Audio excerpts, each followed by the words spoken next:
విజయవాడ పుస్తక ప్రియులకు పండుగ వచ్చేసింది. ఏటా సర్వోత్తమ గ్రంథాలయం నిర్వహించే ఉచిత పుస్తకాల వితరణ కార్యక్రమం ప్రారంభమైంది. 2 రోజుల పాటు జరిగే కార్యక్రమంలో 50,000 పుస్తకాలను ఉచితంగా అందించేందుకు ప్రదర్శనలో ఉంచారు. అన్ని వయసుల వారికి ఉపయోగపడే పుస్తకాలు అందుబాటులో ఉండటంతో పెద్ద సంఖ్యలో నగరవాసులు తరలివస్తున్నారు.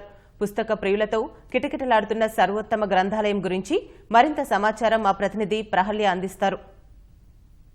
పుస్తకం హస్తభూషణం అన్నారు. పుస్తకాన్ని మించిన నేస్తం లేదు.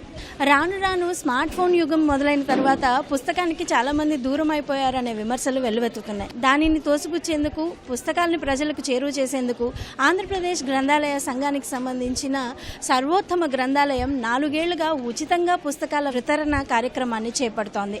ఈ ఏడాది ఒకేసారి 50,000 పుస్తకాలను ఇక్కడ వితరణ కోసం ఉంచారు. ఇక్కడ కేవలం విజ్ఞానానికి సంబంధించిన పుస్తకాలు మాత్రమే కాకుండా పాఠ్యాంశాలకు సంబంధించినవి, కంప్యూటర్ విద్య, వైద్య విద్యకు సంబంధించిన పుస్తకాలు కూడా ఇక్కడ అందుబాటులో ఉంచారు. పాఠకుడికి సంబంధించి అన్ని వినోదాన్ని అందించేవి, విజ్ఞానాన్ని అందించేవి అన్ని పుస్తకాలను ఒకే చోట చేర్చి ఉచితంగా పాఠకులకు అందిస్తున్నారు. పుస్తకం విలువ ఎప్పటికీ తగ్గదు అనేది గ్రంథాలయ నిర్వాహకుల అభిప్రాయం. అందుకే పుస్తకాన్ని ప్రజలకు మరింత చేరువ చేసేందుకు తమ వంతుగా సర్వోత్తమ గ్రంథాలయం వారు ఏటా ఈ పుస్తక వితరణ ప్రదర్శనను ఏర్పాటు చేస్తున్నారు. ఈ పుస్తకాల ఉచిత పంపిణీ 2015 సంవత్సరం నుంచి ప్రారంభించాం. అప్పటి నుంచి ఇప్పటి వరకు 1,00,000 పుస్తకాలు పైగా డిస్ట్రిబ్యూట్ చేసాం. ఈసారి 50,000 పుస్తకాలని డిస్ప్లేకి పెట్టాం. చాలా మంది వస్తున్నారు. ఉదయం నుంచి అన్ని విషయాల్లోనూ, అన్ని సబ్జెక్ట్స్లోనూ పుస్తకాలు ఉండటంతో చాలా ఇష్టంగా వస్తున్నారు. లైబ్రరీస్కి, స్కూల్ లైబ్రరీస్కి, అట్లాంటి వాటికి, పబ్లిక్ లైబ్రరీస్కి కొంచెం ఎక్కువ పుస్తకాలు, 100 పుస్తకాలు అట్లా ఇస్తున్నాం. కాకపోతే 2 పుస్తకాలు అనేది కొంచెం ఇబ్బందికరంగా ఉంది పాఠకులకి. మాకు కూడా వాళ్ళని కంట్రోల్ చేయడం చాలా కష్టంగా ఉంది. చాలా ఇంట్రెస్ట్గా వస్తున్నారమ్మా. చదివే హ్యాబిట్ తగ్గిందంటే నేను మాత్రం ఒప్పుకోను. ఉదయం 9 గంటల నుంచి సాయంత్రం 5 గంటల వరకు ఈ రోజు రేపు కూడా ఇక్కడ ఈ పుస్తక ప్రదర్శన జరుగుతోంది. ఉచితంగా గ్రంథాలయాలకైతే 100 వరకు పుస్తకాలు ఉచితంగా అందిస్తున్నారు. పాఠకులకైతే ఒక్కొక్కరికి 2 పుస్తకాలు చొప్పున ఉచితంగా వాళ్ళు ఏదైనా ఎంపిక చేసుకోవచ్చు. ఉదయం 9 గంటల నుంచి కూడా ఈ ప్రదర్శనశాలకు పాఠకులు పోటెత్తారు. ప్రస్తుతం అంతా ఇక్కడ కొంతమంది పాఠకులు ఉన్నారు. వాళ్ళని అడిగి తెలుసుకుందాం ఈ ప్రదర్శన ఎలా ఉందో. ఇక్కడ ఎలా ఉన్నాయండి పుస్తకాలు? మీరేం పుస్తకం తీసుకున్నారు?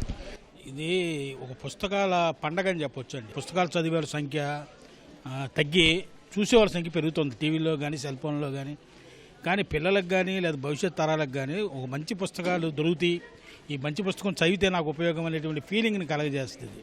నాకు మ్యాథ్స్ కావాలి, ఇంకా ఇంప్రూవ్మెంట్కి, అందుకని మ్యాథ్స్ తీసుకెళ్తున్నా. అన్ని శాస్త్ర రంగాల్లోనూ ఇక్కడ మంచి పుస్తకాలు ఉన్నాయి. ఈ సదవకాశాన్ని అందరూ కూడా ఉపయోగించుకొని కోరుకుంటున్నాం. ఇంత బుక్ స్టాల్ నేను ఎప్పుడూ కూడా చూడనే లేదు. అన్ని ఏజ్ గ్రూప్స్కి అందరికి కూడా మంచి మంచి బుక్స్ ఉన్నాయి. సెలెక్షన్ కనుక బాగుంటే మంచి మంచి బుక్స్ తీసుకోవచ్చు. క్లాస్ వెళ్ళిన తర్వాత బయటకు వస్తే బుక్స్ ఫ్రీగా వస్తున్నాయని తెలిసింది. జువాలజీ, బైపీసీ కావాల్సిన బుక్స్ అన్నీ ఉన్నాయి. ఎవరికి కావాలంటే వాళ్ళు వచ్చి తీసుకోవచ్చు. ఇక్కడ మంచి మంచి బుక్స్ వచ్చి తీసుకోండి. ఇంటర్ వాళ్ళకి బాగా యూజ్ అవుతూ ఉంటాయి. ఇంటర్మీడియట్కి మంచి కావాల్సిన బుక్స్ అన్నీ వస్తున్నాయి. సో తీసుకుంటే చాలా మంచిది, ఉపయోగపడుతుంది. అందుబాటులో ఉంది. చాలా మంది స్టూడెంట్స్ కూడా వచ్చి ఎవరికాలు వచ్చి తీసుకుని వెళ్తున్నారు. చాలా సంతోషంగా ఉంది. నావెల్స్ ఒక 50 పైనే తీసుకున్నాను. మహిళల కోసం మా లైబ్రరీకి వస్తారు. అవి కొద్దిగా మా దగ్గర తక్కువ ఉండటం వల్ల వాటి కోసం వచ్చాను. చిల్డ్రన్స్ బుక్స్ ఇక్కడ బయట కొనాలంటే ఒక్కొక్క బుక్ కాస్ట్ చాలా రేట్ ఎక్కువ ఉంది. ఇక్కడ అయితే ఫ్రీగా ఇస్తున్నారు కదా, అందుకని ప్రోగ్రామింగ్ లాంగ్వేజెస్ బుక్స్ కానీ అలాంటివి మాకు ఏమైనా యూస్ఫుల్ అవ్వడానికి తీసుకోవడానికి వచ్చాం. బుక్స్ కంప్యూటర్కి సంబంధించి, ఫిజిక్స్ అన్ని రకాల బుక్స్ ఉన్నాయి. తీసుకుందామని వచ్చాం. చాలా బాగుంది. రాజధాని నగరంలో ఇది ఒక పుస్తకాల పండగ లాంటిదని, అన్ని రకాల పుస్తకాలు అందుబాటులో ఉండడంతో పాఠకుల నుంచి విశేష స్పందన లభిస్తోంది. కెమెరామెన్ ఎంఎస్ఎన్తో ప్రహల్య మహేష్, ఈటీవీ న్యూస్, విజయవాడ నుంచి.